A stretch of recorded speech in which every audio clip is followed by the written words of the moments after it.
لە هەرجێکم بینەرانی گەلی کوردستان سڵامەتان لێبێ خۆشحاڵمە ئێوارەیە گەرما و گەرمتان پێشکەش دەکەم بەپێی دوایین جاکردنەوەی دایەکان لە ئەمریکا لەو 5 ویلایەتی کەماوە تەنها لە ویلایەتی نیڤادا جۆ بایدن بە نزیکەی 8,000 دەنگێک لە پێش دۆناڵد ترامپەوەیە بە پێی ویلایەتەکانی دیکە جۆرجیا، ئالاسکا و کارۆلاینای باکوور و پێنسیلڤانیا ترامپ لە پێشەوەیە بەڵام ئەمە گرنگی کۆتایی نییە بۆی کە کامیان دەبێتە سەرۆکی داهاتووی ئەمریکا. پرسیاری سەرەکی لە هەڵبژاردننی ئەمجارە ئەوەیە ئەو دەنگۆیانی کە دەوترێن لەسەر هەڵبژارنەکە بە تایبەت پرسی تەزویری ڕێکخرا و دووبارە دەنگدانەوە و دەنگدانی مردووەکان ئەمانە تا چەندە کاریگەری لەسەر هەڵبژاردننی ئەمریکا هەیە و لە ناو شەقامی ئەمریکیدا ئەوەی باز دەکرێت کە هێزی سەربازی هاتۆتە سەر شەقامەکان تا چەندە مەترسی لە ناو ئەمریکادا دروست کردووە لە دەرەوەی ئەمریکا چۆن سەیری پرۆسەیەکی وەها گرنگ و جەوهری دەکرێت کە تایدا کاریگەریان لەسەر نەخشە ڕێگای جیهان هەیە. بەپێی دوایین زانیاریەکان تیمی ترامپ دەڵێن سەرکەوتنی گەورەمان لە پەنسیلڤانیا بەدەستێناوە لە بەرامبەردا تیمەکەی بایدن دەڵێن ئەو هەڵمەتەی کۆماریەکان لەو پەڕی بێئومێدیانەوەی و سەرکەوتن بۆ ئەوان نزیکە. بەهەرحاڵ لە گەرما و گەرمیم ئێوارەدا هەڵبژاردننی سەرۆکی ئەمریکا و لێکەوتنەکانی تاوتوێ دەکەین.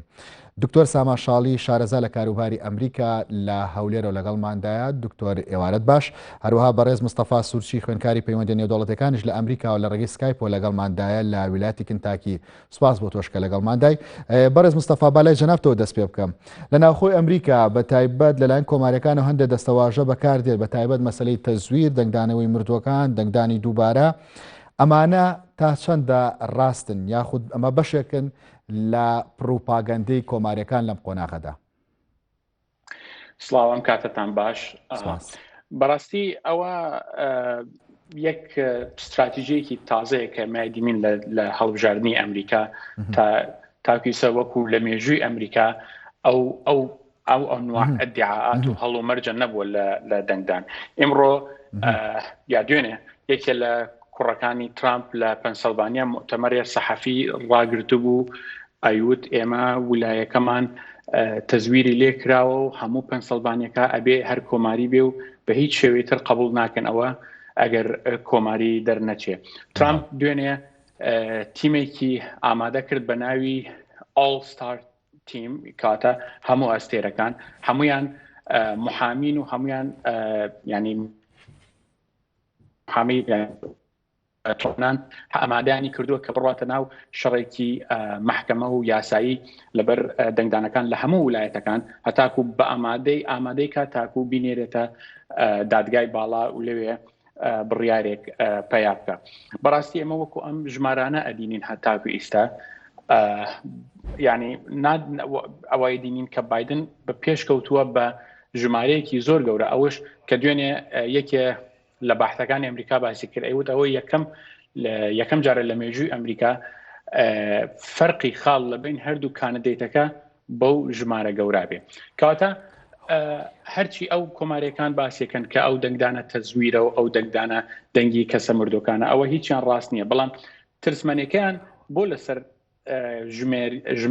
ژماردنی دەنگدانی پۆستەکان لەبەرەوەی زۆربەی ئەو کەسانەی کە دەنگیانداوە لە ڕێگای پۆستەوە کەواتە باڵت هەمویان دیموکراتی بوونە. کۆماریەکان زۆربیان دەنگیاندا لە دەنگدانی ڕۆژی دەنگدان لە ڕۆژی نۆڤەمبەری 3 و هەروەها لە دەنگدانی پێشوەخت. کەواتە استراتیژیای کۆماریەکان ئیسا ئەوەیە ڕێگە بگرن لە ژماردنی دەنگدانەکانی ناو ڕێگای پۆست. دوێنە لە نیڤادا ئەوەماندی کە ترامپ یا کۆماریەکان دەستیان بۆ دادگا برد و وتیان ئەمانوێ ئەو ژمارنە ڕاگرین بە نەتیجەی عکسیەوە دیمان خەڵک هاتە سەر جادەوە دوێنێ شەو بە وەختی تاریخ خەڵک هاتە سەر جادەوە و جۆرێک لە جوون و جۆڵی و هەرا دروست بوو لە نیڤادا. من وازانم ئەو خوێنەواریە بۆ کارکتەری ترامپ وا ئەدینین کە ترامپ ئامادەی خۆی کردووە بۆ قۆناغی دووەم کە دەنگدانەکە بخاتە محکەمەی باڵا و لە هەمان کات و جون و جۆڵێک لە شارە دروست کات و خەڵک بێنێتە سەرجادەوە و پرۆتێست بێت و ئەگەرش بکرێت سپی و ڕەش و یا ئەوان خەڵکانە کە لە ناو جادە لە یەک بدەن ئەوە دەها چاکترە بێ بۆی بەڵام بەتەماین ئەوەی بەڕێز مستەفا ئەم ڕووکردنەوەی جەنابەت لەوە سەرچاوەگرێکە تۆن کەسایەتێکی نزیکی لە دیموکراتەکان یاخود بمبورە ینی بە دیوەکەی تریا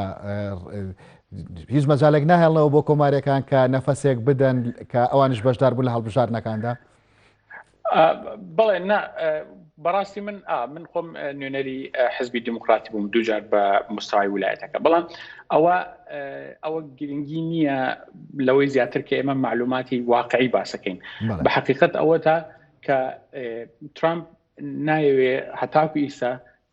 ینی نایوێ ئەو ژمارانە بدینێ نایوێ ئاعتراف کە ئەوە خەڵکی ئەمریکا هەستێکی زۆر بەرزی دروست کردووە و ترسەمەنیەکی زۆری هەبووە کە زۆربەی ئەو ویلایەتانە ئێمە زانین زۆربەی کۆمارەکانش هەردەنگیان داوە بە بایدن نەک لەبەرەوەی ئیمانیان بە بایدن هەبێ بەڵکو ترسناکیەکەیان ئەوەیە کە ترامپ بۆ 4 ساڵێکی تیکە بمێنێت ترامپ لەو سیاسەتەی ئەو 4 ساڵی پیشانیدا کە هیچ پلانێکی تۆکمەی نییە ئەگەر لە هەڕەشەکردن زیاتر نەبێت و ابتیزاز هەر چەند دەوڵەتێک بکات تا دیڵ عسکەری لەگەریان کە و پاریان بۆ بێنێ لەوە هەمووی گرنگتر ئەوەیە کە ئێمە ئەدینین هەتاکو ئیسا 4 ویلایەی کۆماری بووە وەرگێرانەوە بوونەتە دیموکراتی ئەوە نیشانەی ئەوەدا کە خەڵکەکە لە ئەمریکا بە کۆماریەکان و بە دیموکراتیەکانەوە ئیمانێکیان نەماوە ترامپ نەیتوانێت قەنەعەتێکیان پێبێنێ کە بۆ 4 ساڵی تر ئەتوانێت ببێتە سەرۆکی ئەمریکا و بەڵام بەرەز مستەفامێ بە کورتی وەڵام بدەیتەوە ینی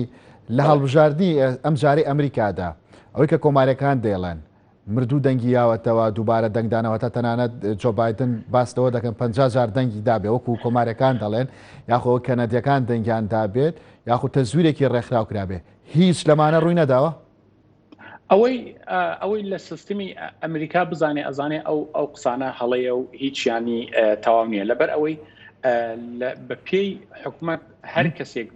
پۆست بۆ نێرە بۆ ناو ماڵخۆی بە پێی ئەحساوە کە ئەزانێ ئەو ماڵە ئەو خانووە چەند کەسی تایەوە عمریان چەندێک و چەندێکیان ئەتوانن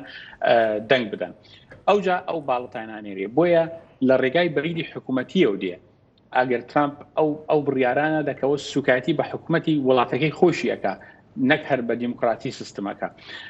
بۆیە دینین ئەوانە هیچ جێگە و ڕێگەیەکیان نییە کە بتوانێت تۆ دەنگ مردۆکان بژمێریتەوە زۆر باشە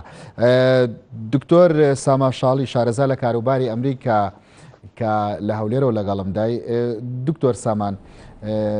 باس لە مەسلەی دەستکاریکردنی دەنگەکان بکەین ساڵی 2016 بە هەمان شێوە دیموکراتەکان کۆمارەکانیان تۆمەتبارە کردبەوەی کە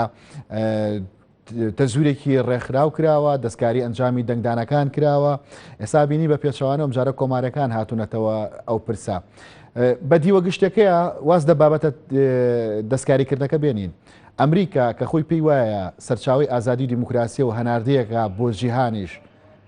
ئەم پرسە لە لای ئەمریکا ئەکەوێتە ژێر پرسیارەوە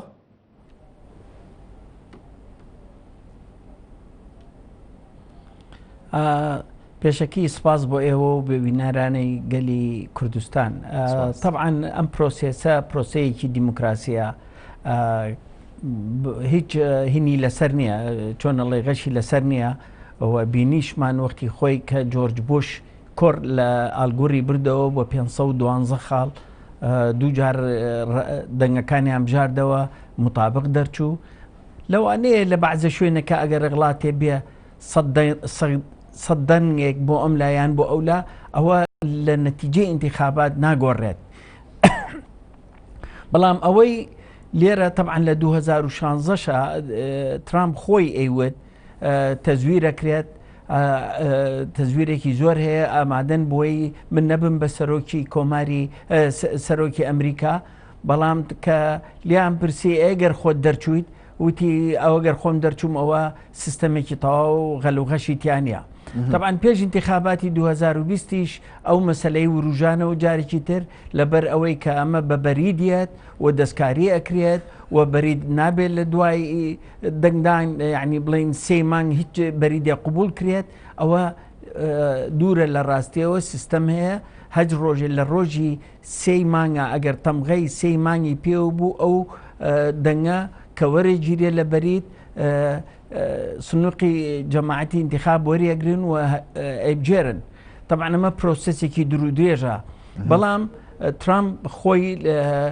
لە هەوڵەوە ئەم قسەی کردەوە تیمەکەشی حاضر کرد بوو کە ئەوەی تەعنە بە، چکە من لەو پێشوتم لە هەوڵڕۆژی انتخابات بەیانەکەی هەڵەسی زۆری هەمووی سوورە بینی بۆ چکاسەی 45 بۆ 50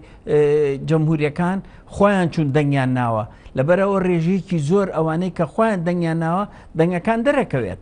لەبەرەوە دیموکراتەکان بە بەریدا زۆریان نرد، سەی 30 بۆ 35 خۆیان چوون، بەڵام سەی باقیەکەی کەی 65 بۆ هەفتاکەی خۆی چوو بە بەریدا نردویانە. بۆیە ئەبینی ویلایەتەکان ئێستا لە زۆر شوێن هەیە، مەسەل لە پەنسیلڤێنیا بۆ میسال ترامپ کە سێمان کە دەرچوو 700,000 دەنگ لە پێشەوە بوو، ئێستا ئەو دەنگەی هاتۆتە خوارەوە بۆ 135,000 کەواتە 700,000ەکە توانی بایدن بێتەوە پێشەوە. لە هەمان کاتیشا سەیری ئەریزۆنا بکەین، بایدن لە پێشەوە بوو تقریبان 200,000 دەنگ لە ئەریزۆنا لە پێشەوە بوو، بەڵام ئیسا هاتۆتە سەر 68,000 دەنگ. سەیری ئەگەر دوێنێ شەو سەیری جۆرجیا بکردایە 108,000 دەنگ بوو، 104,000 دەنگ بوو، ئێستا تقریبان جۆرجیا 18,000 لە پێشەوەیە. لەبەرەوەی ئەم ڕقەمانە نەتیجەی ئەو بەریدە کە هەڵبژێرێت زۆرتری دیموکراتە لە ساڵحی جەمهوریەکانە نییە، بەداخەوە لە ساڵحی دیموکراتەکانە، بۆیە ئەم دەنگانە ئەبینیت وردە وردە ئەگۆڕێت. ئێستا ترامپ هین جۆ بایدن بە پێی CNN کە تەبعاً لە هەمان ڕاسترە لای من ڕقەمەکان 300 هینێکە 253 بە 213 بۆ ترامپ. ئەریزۆنا و نیڤادا بەرێتەوە ئەیباتەوە، بەڵام ئەگەر ئەو دوانە بدۆڕێنێ هەر جۆرجیا بەرێتەوە ئەبێ بە 269 کەواتەیە کێ نوقسانە بێت. ئەگەر جۆرج ترامپ ئەوانی کەش بێتەوە هەمووی ئەبێن بە 269 بە 269. لەم حاڵەتا کە ڕووی نەداوە تاکون ئیستا لە مێژووی ئەمریکا، ئەگەر هاتوو ئەمە ڕوو بدا تعادل بکەن، ئەو ساکە سیستەمێکیان بۆ داناوە کە ئەنجومەنی نوێنەران ڕئیس هەڵبژێرە ئەوش دیموکراتەکانن و پیرانش ئەنجومەنی پیران نائیبەکەی هەڵبژێرن، هەوڵجارە بێ ڕئیس دیموکرات دەبێ و نائیبەکەشی جەمهوریە بێت. ئەمە لەلایەکەوە گرنگی خۆی هەیە، بەڵام ئەگەر هاتوو جۆ بایدن بەس پەنسیلڤێنیا بەرێتەوە ویلایەتەکانی کەشی چی نەباتەوە یەکسەر ئەبێ بەڕێی چکابێ بە 273. ئەمانە هەمووی ئەم دەنگانە ئەگەر ڕێگا بۆ جۆ بایدن زۆر ئاسانترە وەک لە ڕێگای لەم کاتەتا بۆ لەبەردەم ترامپا هەیە. لەبەرەوە ترامپ زۆر قورسایی لەبەردەمە ڕێگایەکی قورسی لەبەرایە و ئەچێتە مەحکەمە و هیوادارە تەعنەبا لەم سنووقی انتخاباتەنە، بەڵام بڕوا ناکەم لە نەتیجا بگۆڕێت. ئەوەش بزانن حەزەکەم ئەمەش ڕوون کەمەوە، ئەگەر هاتوو ترامپ دۆڕانی وایت هاوسی بەجێهێش بڕوا بکەن دوور نابێت لە قەرار معدل بە تویت ئیژەکات و لە 4 ساڵی داهاتووە کار بۆ جۆ بایدن ئاسان نابێت، چونکە 4 ساڵی تر دکتۆر سامان من پرسیارێکی ترم کرد لەسەر مەسەلەی دیموکراسی، بەڵام زیاتر ڕۆیچووتە جارێکی بابەتی هەڵبژاردنەکەەوە. ئەمە لەسەرەوە ینی ویلایەتی ئالاسکای لێ دەرکە کە بایدن زۆر لە پێشەوە و ژمارە کورسەکانیشی سیانە لە زۆربەی ویلایەتەکانی دیکە بە پۆینتاتە یاخود بە ڕێژەی لە 200 دەنگە. ئەنی دەکرێت ئەمە ڕێڕەوی بایدن ئاسان بکات و ڕێڕەوی ترامپ قورس بکات؟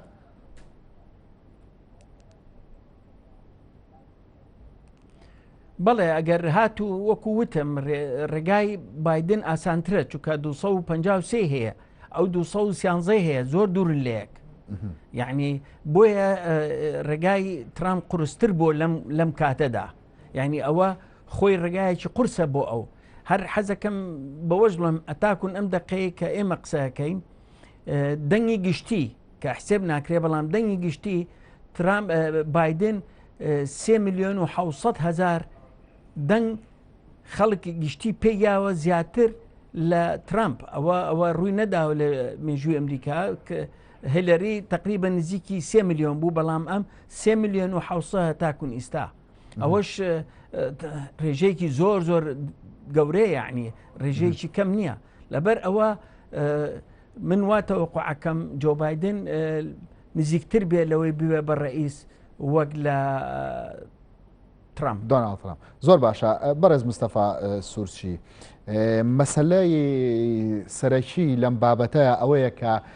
ترامپ وتوێتی واز لە دەسەڵات نایەنم یاخود جیاواز لە هەڵمەتەکانی دیکە یاخود لە هەڵبژارنەکانی دیکە کێبڕکێکی تونند هەیە لە نێوان کاندیدەکاندا. ترامپ سێ تەسریح ئەو سێ ستەیتمنت گەورەی داوە لە پێش هەڵبژاردن و لە کاتی کە دیبیتی کرد. یەکەمیان ئەوەیە باسی لەوا کرد، ئەیوت من بە ئاسانی لە کۆشکی سپی دەرناچم، کەواتە من خەڵک لەگەرمە و خەڵک پشتگیری مەکا و تاکیدمش ئەگەر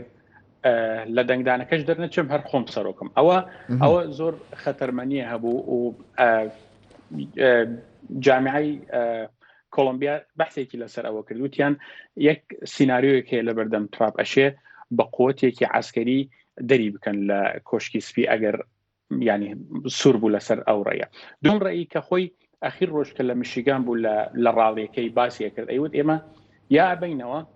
یا کوسپاس بۆ دادگای باڵا ئێمە هەرە بینەوە. کەواتە ئەوە سیناریۆیەکی ترە. ئەدینی ترامپ خۆی ئامادە کردو بوو، خۆی هەستیە کرد بە خۆی کە سقەی خەڵک وەکو 2016 نیە. لە 2016 ئەو کە وەختی باسێ کرد ئەیوت خۆم وەکو بزنسمانم و بۆیە من ڕاستەقینەم و ینی وەکو سیاسیەک نیم. ئەوە سەرنجی خەڵکی ڕاکێشا لەبەر ئەوەی خەڵک هیوایان ئەوە بوو کەمە هیچ ململانەیەکی سیاسی نەبێ و ینی وەک مراوغەی سیاسیەک نەکە. بەڵام ئەوە دەرکەوت ئیستا کە کەسێکی سیاسی زۆر باشترە بۆ ئەو منسبە لە کەسێکی بزنسمان کە دیل بکات بە مەرج بکات بە ژیانی خەڵک. ئێمە دیمان لە کۆڤید-19 کە ترامپ لە 2019 ئاگای لێ هەبوو، بەڵام هیچی ئاماژە نەکرد بۆ خەڵک و ئاشکرایشی نەکردەوە، بەڵکو سوکایەتی بە گەورەی ساینسەکانی کرد کە دکتۆر فاچی بوو و هێشتی لە ئاخیر ڕاڵیەوە خەڵک ئەمریکا بۆ یەکەم جار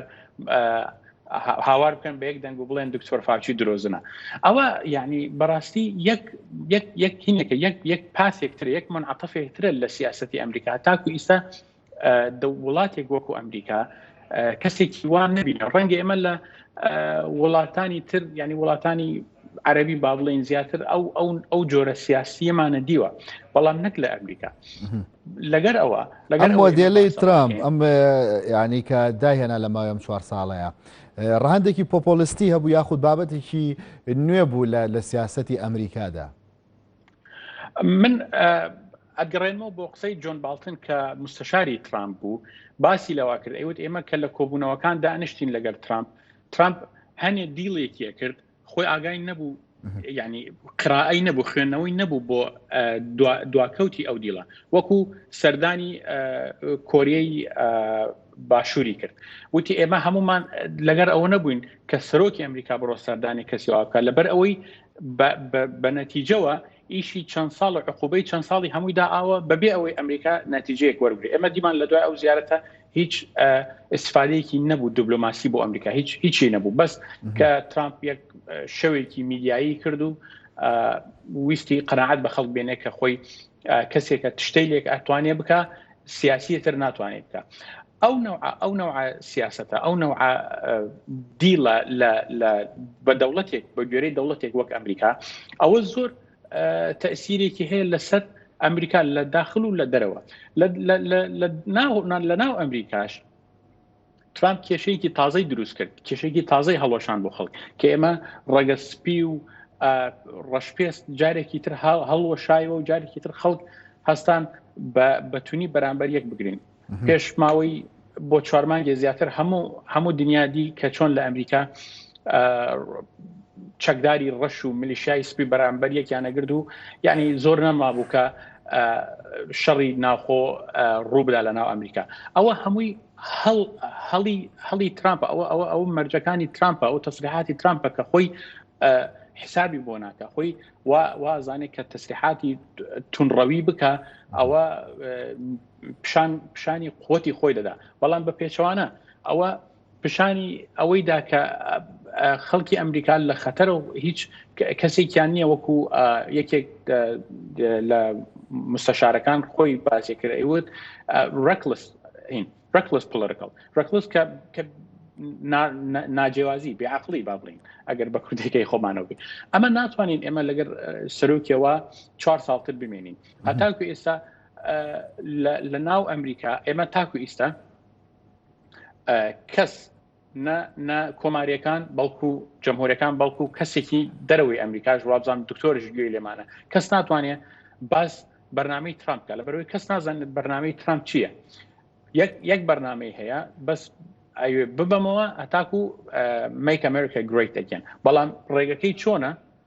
بە چ شێوازێک ئێمە لە حاڵەتێکی اقتصادی زۆر لاوازین کە هەموو ڕۆژێک 1000 کەیسی تازەمان بۆ دروستە بێت لە دەربارەی کۆرۆنەوە. بەڵام ئەم ڕئیسە هەر هیچ دانی پێوەنانە و هەر خۆی بە هێز و بەتوانە ئازانێ. زۆر باشە بەڕێز مستەفا، باس لە لێکەوتەکان کەین دکتۆر سامان، ینی پرسی هەڵبژاردن لە ئەمریکا پرسێکی تەنها ناوخۆیی نییە، نەخشە ڕێگای سیاسی لە جیهانیشدا دەگۆڕێت. باس لەوە کرد پێ ناچێت وا بە ئاسانی واز لە پۆستی سەرۆکایەتی بێنێ ئەگەر لەوێش نەما بە تویتەکانی تەنگ بە بایدن هەڵەچێت. پرسیارەکە ئەوەیە لە سیستمی حکومڕانی ئەمریکادا ئەگەر سەرۆکێک هات سەرۆکەکەی دیکە ئەتوانێت ئەو ڕەفتاری لەگەڵا بکات، یاخود بایدن ببوورە ترامپ مۆدلێکی جیاواز زەولەوانەیە بەردەوام بێت لەسەر ئەو ڕیتمە؟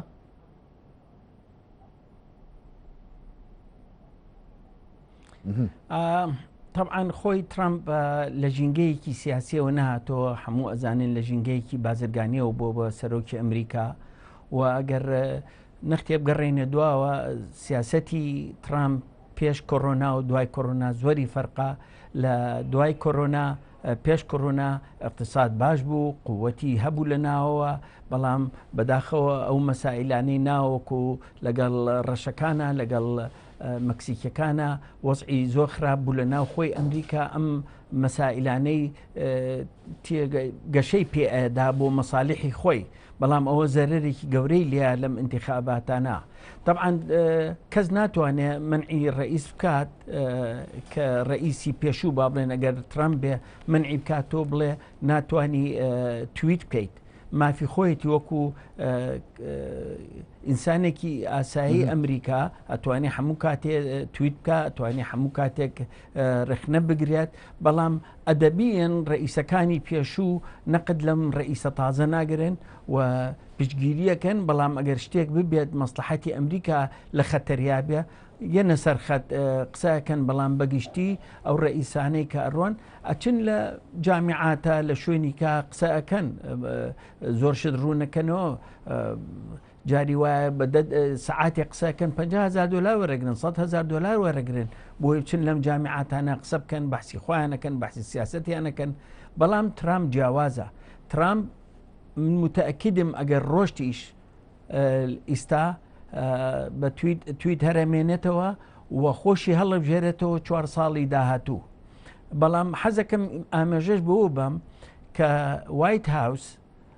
52 دووەنمە هەوڵجارە لە مێژووی ئەمریکا دەوروخولی ئێرێ بە سیم گیراوە، بە دەوروخولی گراوە بڵین بە ئاسین گیراوە. ئەمە خۆی لە خۆیان نامەیەکی خراپە بە دیموکراتیەتی ئەمریکا لە بەرچاوی جیهان، چکە ئەترسێنەوەکو خەڵک هجووم کاتە سەری یان شتێ ڕووبالەوە لەو نەوعانە کە زەرەر با لە ئەمریکا. طبعاً ئەو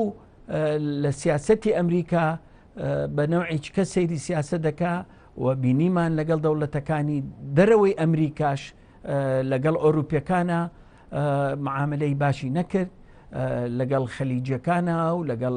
خەلیجەکانیشە معاملەوەی کرد ئەبێ ئێوە پارەم بنێ بۆی حیمایەتتان بکەن. بەڵام ئەوەشی کرد ئیسرائیل و عەرەبیشی ئاشت کردەوە. طبعا عربەکەش پێیان خۆش بوو خۆخوان بووی کە دەستیان بگرێت لەگەڵ ئیسرائیل لە ئاشتیان کاتەوە توانی ئێران تەحجیم کات بەڵام لە لایەکی کەشەوە دەستی ئۆردوگانی واڵا کرد یعنی ئەو بەڕاستی معروفە لە سەری هەتاکو ئیساوەکو دەرکەوتووە کە ئەو دکتاتۆرەکانی خۆشەوێت و پشتگیریان نەکات و عیلاقی لەگەڵ پوتنا باشە وەلەو زۆر یەکتریان نەبینی لەم 4 ساڵە لەگەڵ شینی ڕئیسی شینی سین باشە بەڵام حربی ئابووری لەگەڵاکە ئەو شەڕی عسکەری ناکات بەڵام چی ئەکات بە شەڕی بەهێزی عسکەری لە پشتەوە ئەتوانێت ئەم شەڕە ئابووریە بکات و هەروەها لەگەڵ سەرۆکی کۆماری کۆریای باکوور ئەو علاقەتە ئیسا کاک مستەفاش ئاماژەی پێە ئەمانە هەمووی لەو نوع کەسانەی خۆشەوێت من بە قەناعەتم هەیە ئەگەر لە زمانی ئەوە بووە نە سەدام ڕوخا نە حوسنی موبارەک ئەڕۆی نە قەزافی ئەکوژرا ئەمانە هەمووی ئەمانەوە و علاقەشی باشە بوو لەگەڵیانە بە پێی مەسلحەتی خۆیان طبعا ئەوەش بزانن ئەمریکا کاکە لە دەرەوەی لە ئەوروپا و لە هەموو شوێنێک سەیری مەسلحەتی خۆیەکە بەڵام ئەم ترامپ فەرقەکەی چێ جیاوازەکەی لە ڕێگای دۆلارەوە سەیری ئەم مەساڵحاکە لە ڕێی دۆستایەتی دوور و درێژی سیاسی و منطقی دکتۆر سامان ئەگەر ورتر لی بڕوانی سەرۆکەکانی دیکەی منطقێکە ئەڕوا بەڵێ ئەگەر ورتر لێ بڕوانی سەرۆکەکانی دیکەی ئەمریکاش هەمان تێڕوانینی ترامپیان نەبوو بۆ جیهان لە دۆلارەوە تەماشایان نەکردووە بەڵام ئەوەیە جیاوازەکەوێت ترامپ بە ئاشکراتر ئێڵێت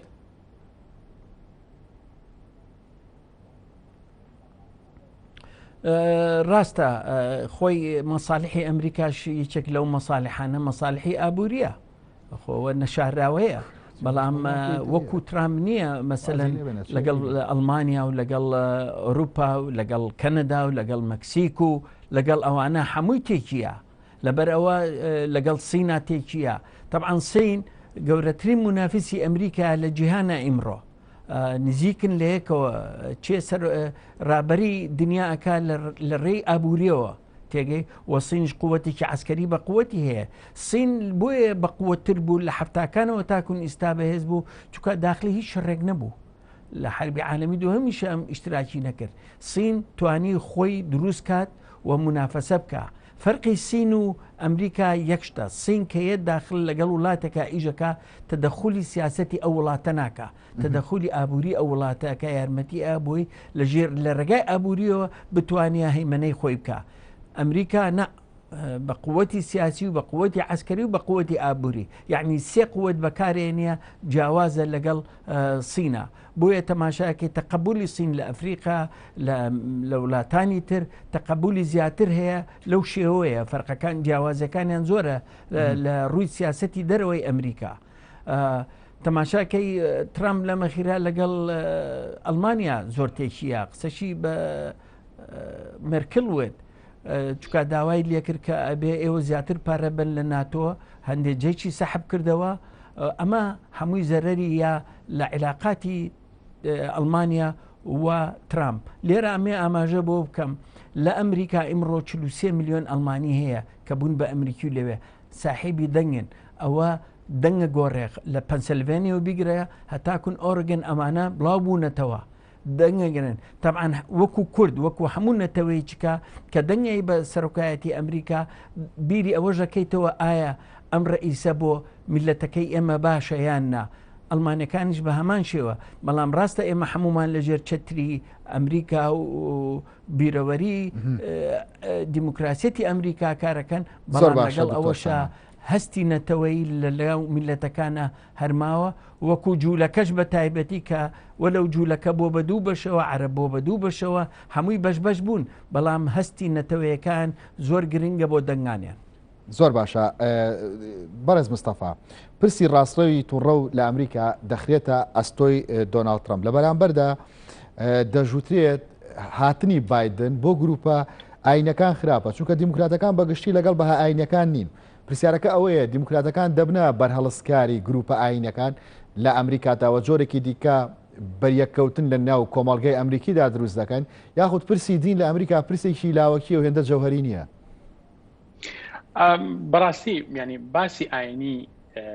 نەک هەر لە ئەمریکا. ئێستا ئێمە لە 2020 من وابزانم لە هەموو وڵاتانی دنیا باسی ئاینی بۆتە باسێکی غیر ڕسمی، باسێکی لە بین خەڵک لە ناو سۆسایەتی دروستەکرێ. هیچ ینی نامێ خەڵک هەڵە تێمگەن، بەڵام هیچ گرنگیەکی گەورەی نییە لەسەر سیاسەتی وڵاتەکە.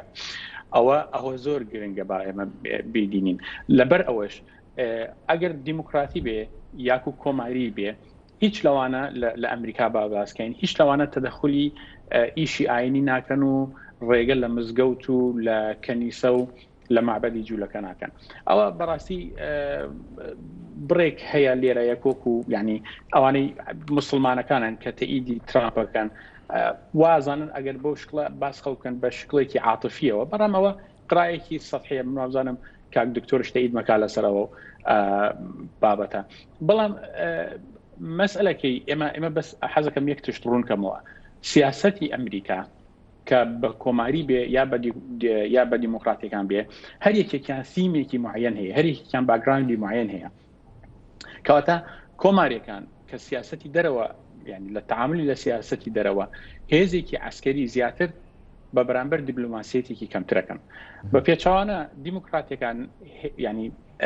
دەورێکی دیبلۆماتیک زیاتر ئەدەنا هێز عسکەریەکە.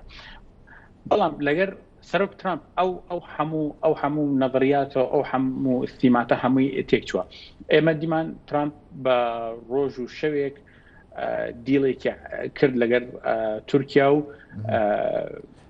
نەخشەی سووریای هەمووی تێکدا. باسی لە ئەگەر بابڵین ترامپ لە 2020 بووە سەرۆکی ئەمریکا، ترامپ ئەو پلانەی کە هەیەی بۆ دەرەوەی ئەمریکا جیوازە لەگەر ئەوەی هەیبوو لە 2016 بۆ 2020. پێش ئەوە بەرز مستەفا مەبەستم لە پرسی توونڕەویەکە ئەوەیە کە یەک لەو بابەتانی کە دۆناڵد ترامپی پێتۆمەتبارەکرێت مەسەلەی توونڕەویەکەی. ئەگەر بەم شێوەیە دیموکراتەکان بەردەوام بن، ینی بەریەکەوتنێکی نوێ لە کۆمەلگەی ئەمریکیدا دروست ناکە، یاخود چی ڕوو ئەدات لەم حاڵەتەدا؟ نەخێر، ینی ئێمە ئەزانین نەک هیچ سەرۆکی دیموکراتی ئاین دیموکراتەکان لە دین نادەن بەو دیوەی تریا؟ نه، بەڵێ هیچ سەرۆکێک دیموکراتیە، هیچ سەرۆکێک کۆماری نزیکی ئایندە و دین نەبوونە. بەڵکو جۆرج بۆش کە لە کاتی خۆی 11 سپتەمبەر ڕوویدا هیچ هەڕەشەیەکی بە دین ئیسلامی نەدا بە ئاشکرا. بەڵام تۆ لە بەردەم سەرۆکێکی بە هەموو ئاشکرایی باسەکە ئەڵێ ئێمە کە باسی کردە بانەخینە سەر مسلمانەکان و هەموو خەڵک چەپڵی بۆ لێدەین. ئێمە مەکسیکیەکان نادەین لەبەر ئەوانە هەمویان ئەمانە کۆرتێڵن و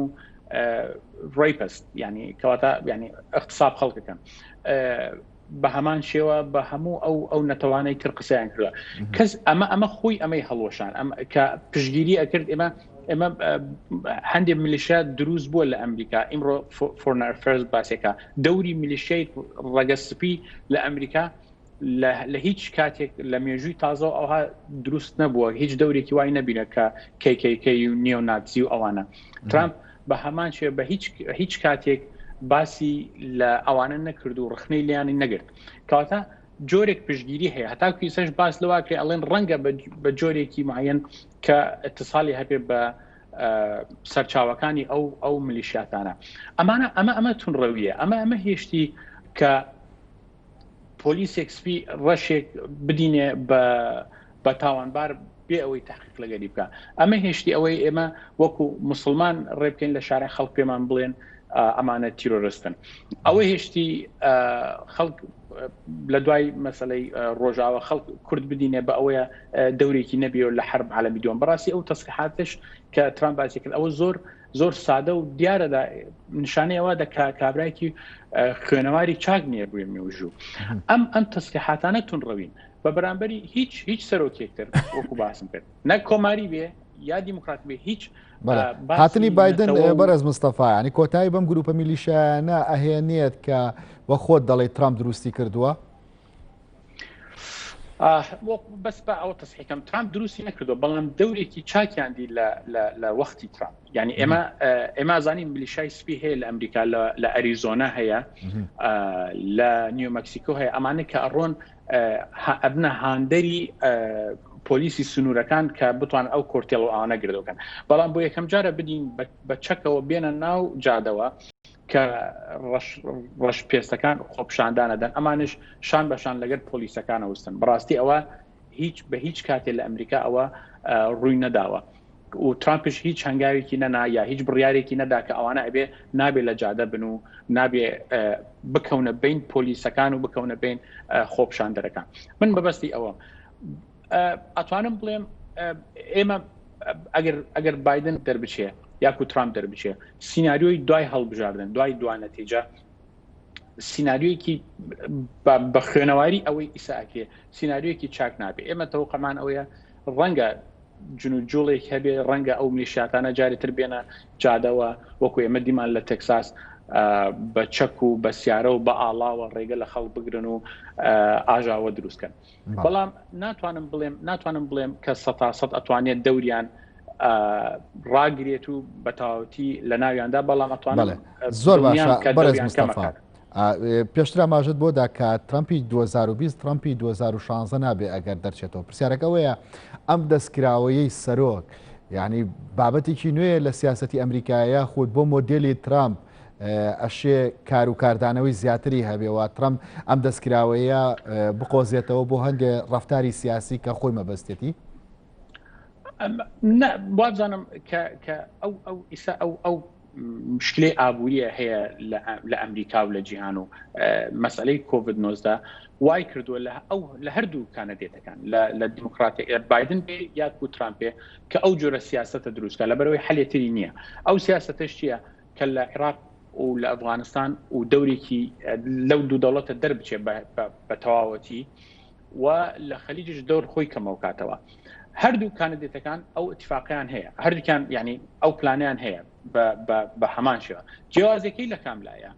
ئێمە ئەزانین کە سەرۆکێک طبیعی بێ سەرۆکێک دیبلۆماسی بێ ئەتوانێت ئەگەر دەربچێت بە جۆرە دیڵێک دەربچێت کە حیمایەتی ئەو وڵاتانە بکە لێی دەرەچێ بەڵام ئێمە دیمان لەگەر ترامپ هیچ ئەو دیڵانە ئاو ناخواتەوە دیڵەکەی ترامپ ئەوەنەم بدەرێ ئەو وڵاتە بۆ خۆت ببە و پیرۆزت بێت چیلەکەی لێکە ئەوەیە ترسمانیەکە بەڵام هەردووکیان بە هەمان شێوە بڕیاریان داوە لەو منتەقە دەربچن لەبەرەوەی ترامپ لە ئاخر دەبێت باسی کرد ئێوت من داها دیتر شەڕی نەوت ناکەم شەڕ ناکەم دیفاع ناکەم لەسەر وڵاتەکان بۆ خاطر نەوت ئێمە مەزدەرەکانی ئەمریکا بەکاردێنین و ئیتر دیچر بەرەو ڕۆژهەڵاتی ناوڕاست ناڕێت ئەمە تەسریحێکی زۆر خەتەرە کەواتە وڵاتانی خەریج و عێراق و سووریا ئەمانە هەمووی ئەخاتە بەر خەتەرمەنیەکی گەورە ئایا پلانەکەی ئەوەیە کە دیڵێک لەگەر جمهوری ئیسلامی بکات و ئەگەر بکات ئەو دیڵە چۆنە بێت لەبەرەوەی مازانین پێش دەنگدان پێش ئەوەی ڕاڵی دەنگدان دەستی پێ بکە ترامپ هەوڵێکی سەختیدا کە دانیشە لەگەر ئێران دیڵێک دروستکە بەڵام لەبەر ئەوەی بەطبیعی لە پێش نزیک هەڵبژاردن هیچ دەوڵەتێک دیڵ دروست ناکە لەبەر ئەو دیڵە ئەگەر بایدن بێ هیچ قیمەتی نامێنەوە هەڵەوەشێتەوە زۆر باشە بەڕێز مستەفا ئەمەوێت دوایین سەرنج لە دکتۆر سامان وەربگرم دکتۆر سامان ئەگەر سەرنجێکتە بێت لە قسەکانی بەڕێز مستەفا و بەتایبەت مەسەلەی ڕاستڕە و هاتنە پێشەوەی بایدن و چۆنەڵی تونبوونی لەگەڵ گروپە دینیەکان حەزەکەم سەرنجی خۆت بڵێ بەڵام لەگەڵەوەشتا وەڵامی ئەوم بەرەوە لە قسەکانتە ئاماژەت بۆ داکە بە یەقینەوە باست لەوە کرد کە ترامپ ئەگەر بایدن بۆ ئەم 4 ساڵە دەرچێ لە دوای 2024 جارێکی ترامپ دەرەکەوێتەوە ئەم یەقینە لە چیەوە سەرچاوی گرتووە